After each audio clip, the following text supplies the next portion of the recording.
The first thing I noticed when we moved into Willow Creek Estates was how quiet it was. The kind of quiet that felt curated, like someone had measured it out and approved it at a board meeting. Every lawn was perfectly trimmed, mailboxes freshly painted white, and driveways gleamed like mirrors after rain. It was supposed to be our fresh start. But perfection, I've learned, always hides something rotten underneath. Karen Whitlow introduced herself before our boxes were even unpacked. "Welcome. We're very particular here," she'd said, her smile stretched too tight. She handed me a glossy pamphlet about community standards, 32 pages dictating everything from fence height to acceptable curtain colors. My husband laughed it off. "Every neighborhood's got a Karen," he joked. But he didn't see the way her eyes lingered on our slightly wilted hydrangeas, or how she noted the moving truck's oil drip onto the driveway. In the evenings, she'd walk her dog past our house, always slowing, always watching. When I waved, she'd nod curtly, like I was being graded. "Maybe try to fit in a little more," my husband murmured one night after another complaint email. "She just wants order." "Order?" I snapped. "She wants control." At night, I'd hear whispers of sprinklers and the hum of distant air conditioners. The sameness was suffocating. Even our arguments felt muted, swallowed by the perfect stillness of the street. One morning, I found Karen's car parked outside, engine off, windows up. She was staring at our house like she was memorizing it. When I stepped onto the porch, she smiled, lifted her coffee, and drove away. That evening, as the sun dipped behind the perfect picket fences, I opened the door to fetch the mail. A single envelope lay on the welcome mat, no stamp, no name. Inside, on plain white paper, were 3 words written in neat, looping script. "You don't belong here." And for the first time, I believed it. The night before the fire, my husband and I fought about leaving. He said we were being paranoid, that Karen wasn't dangerous, just lonely and obsessive. But I'd seen the way she looked at me lately, like she was trying to erase me from a picture only she could see. "We're not safe here," I told him. "You're overreacting," he said, slamming the door to the guest room. That was the last thing he ever said to me. I woke to the sharp, chemical sting of smoke. The air burned my throat before I even opened my eyes. Orange light flickered against the walls, dancing like demons. The fire roared, alive, hungry. I grabbed the dog, stumbled toward the door, and screamed for my husband. No answer. The heat pressed against me like a wall, forcing me out into the freezing night. By the time the fire trucks came, the house was gone, devoured in less than 15 minutes. They found his body near the hallway. They said he'd been trying to reach the front door. I couldn't breathe for days after. Karen showed up with flowers, tears shimmering just enough to catch the camera flashes. "Oh, Leah," she whispered, wrapping me in a hug I didn't ask for. "We're all devastated. The HOA will organize a fundraiser. You're not alone. Don't pretend you care," I muttered. She blinked, hurt flickering across her face. "Of course I care. We're neighbors." Neighbors. The word felt like poison. I started noticing things after that. The way Karen lingered near the blackened remains of my house when she thought no one was watching, how she'd tilt her head, smiling faintly as if admiring her own reflection in the ashes. Late at night, her porch light stayed on, and I'd see her silhouette pacing, phone pressed to her ear. Once, I caught her staring straight at me through the dark.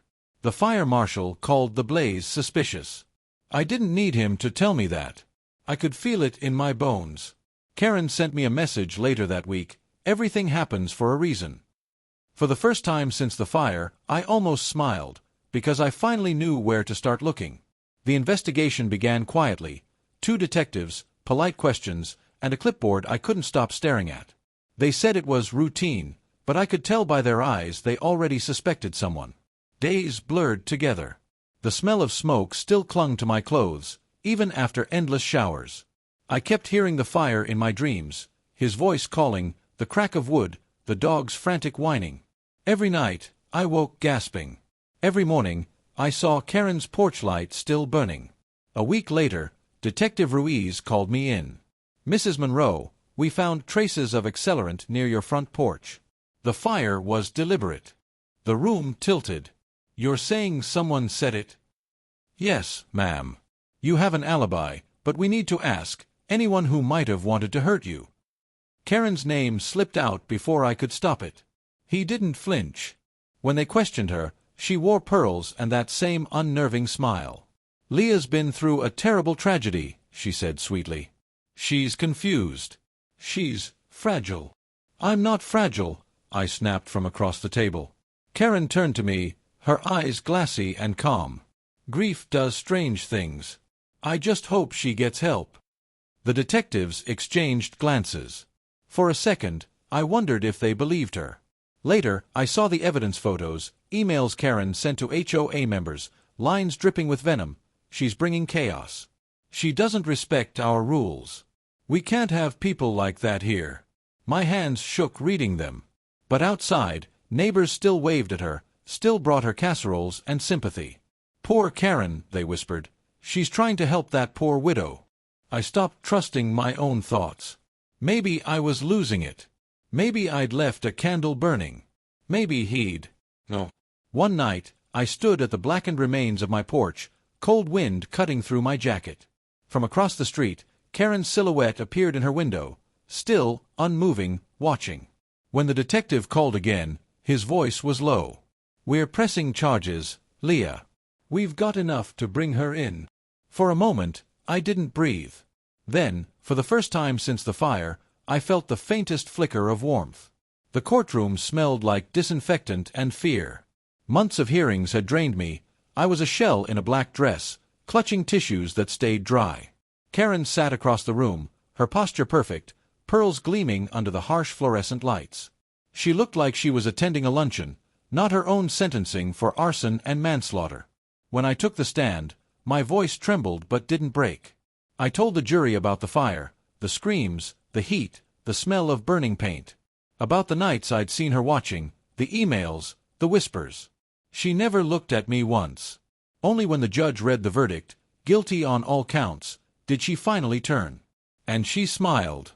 A small, slow curve of the lips that froze my blood. It wasn't triumph. It was recognition. "Do you have anything to say before sentencing?" the judge asked. Karen's voice was calm. "I didn't start the fire," she said. "I only gave it direction."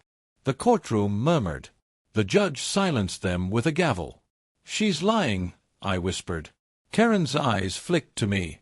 "Am I?" Outside, snow drifted through the air, melting as it touched my skin. Detective Ruiz found me on the steps. "She left a final statement for the record," he said, handing me a folded page. In delicate handwriting, Karen had written, "She lit the match. I just helped it burn." Something inside me cracked. My mind flashed to that night, my shaking hands, the candle still burning on the kitchen counter, his angry voice echoing down the hall. By the time I reached the empty lot where my house once stood, the snow had covered everything, the ashes, the outlines, even the truth. I stared at the ground, unsure if I'd survived a monster, or if I'd simply helped her feed the fire.